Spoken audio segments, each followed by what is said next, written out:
Good morning. Please be seated. Good morning.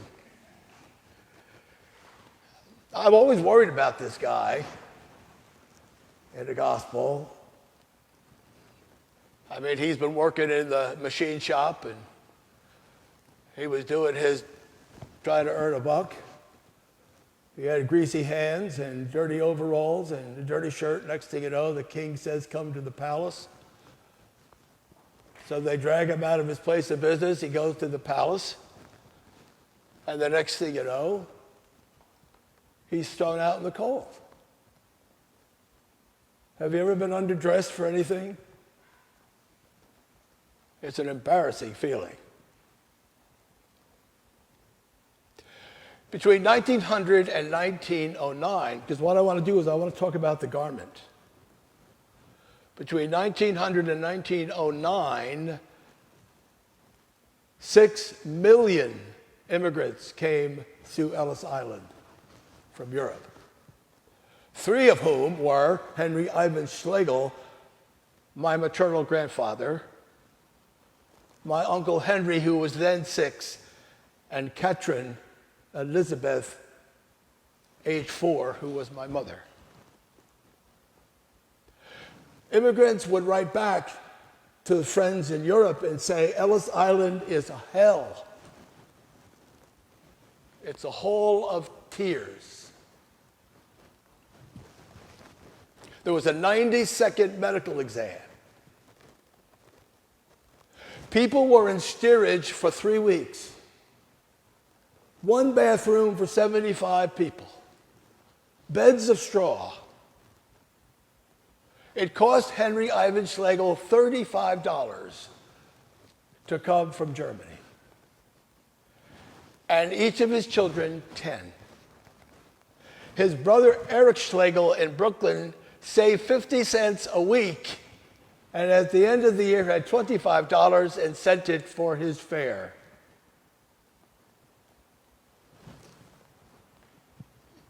In the earliest 20th century, women used eye hooks to button up the back of their dresses. Sometimes 30 and 40 buttons. You had to have a maid. And the eye hook, and that's what the doctors used to hook under the eyelid and lift it up. Red eyes, runny noses, coughs. 80,000 people were deported between 1900 and 1909. Mary and I made a contribution to the restoration of Ellis Island and the Great Hall, and that gave us opportunity to listen to the dialogue and the stories of your family. And that's why I know so much about Henry Ivan.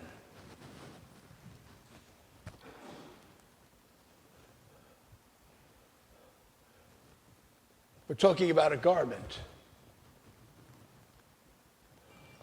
At the time he was in the Great Hall, perhaps Victoria Scarfatti Fernandez from Macedonia, age 9, was in the Great Hall. She knew no English. Her parents and 2 brothers, and she made the long journey. The parents got through the medical exam. Her 2 brothers got through the medical exam. But they discovered on the back of her right hand some warts, which they diagnosed as communicable skin disease, and marked her the death mark of a circle with an X. That child was going back.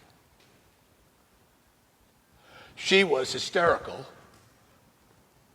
Her mother was sobbing.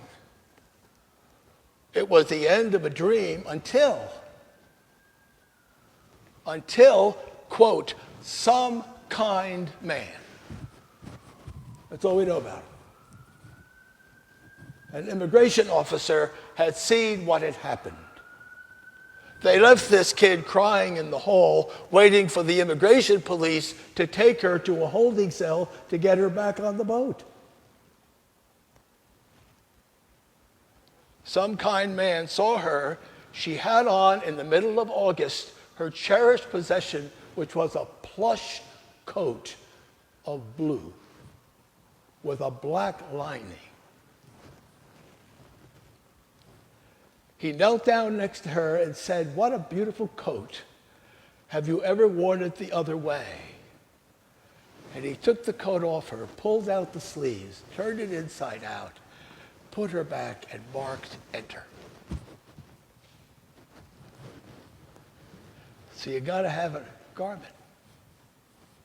Well, there's no need to worry about this guy because there's not one parable, there's two. And they're side by side, and they never should be. The first one is beautiful if it was left alone, except for Matthew's desire to be Midsummer Murders and put in all the mayhem, which he usually does. Luke has the same story, and none of that's in it. The king's just mad.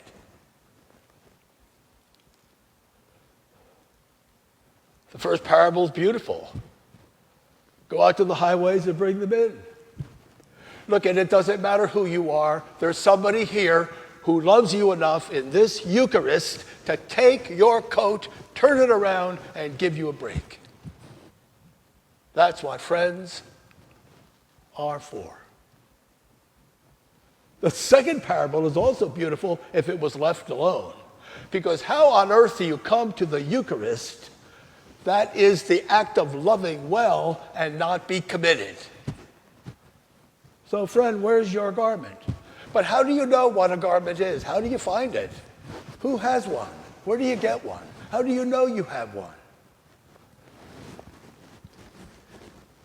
A long time ago, about 44 years ago, I met a woman with a garment, and it was a black cocktail dress. My sister Nancy was the secretary of the New York State Republicans. And it was prior to the election, and the convention had gathered in New York State in Grossinger's restaurant in the Catskills. It was in Dirty Dancing, okay? Everybody who was anybody went to Grossinger's. The governor of New York was there, Nelson Rockefeller. The mayor of New York was there, John Lindsay, the mayor of Buffalo and Utica and Syracuse, Republicans all over the place when they used to be Republicans.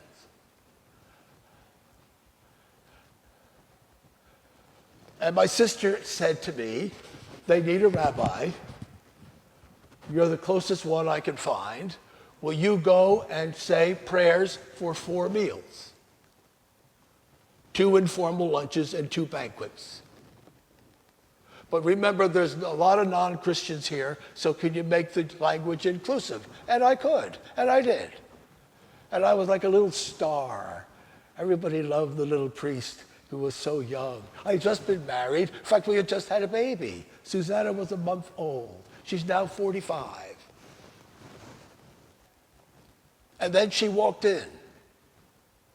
Everybody in the whole Republican convention was lubricated. I was not. They were lubricated. She walked in and came to the head table and actually started talking to the governor. I was sitting next to her when she finally sat down, and there are some people who are just radiantly beautiful. 1 out of 3 million people are radiantly beautiful, and she was. And they're all out there lubricated and going like this to me.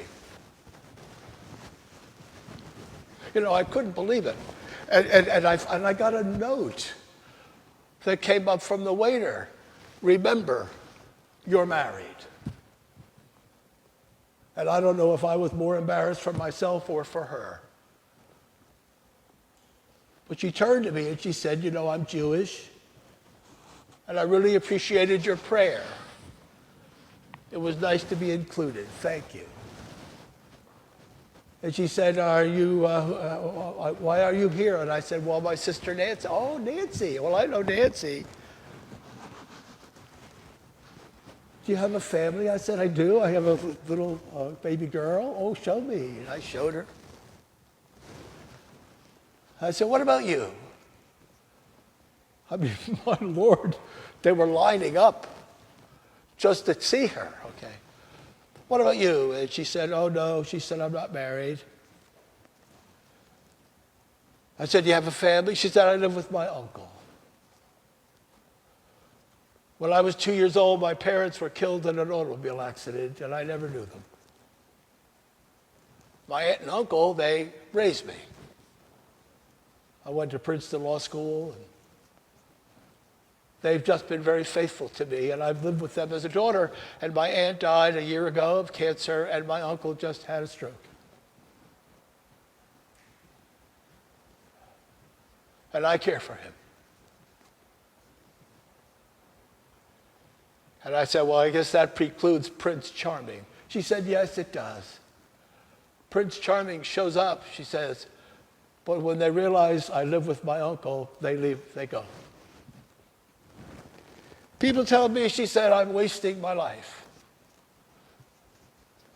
My friends all urge me to put him where he can get better care, and I would be free. But they don't understand. You see, I love my uncle. You know, the wedding garment doesn't come one size fits all.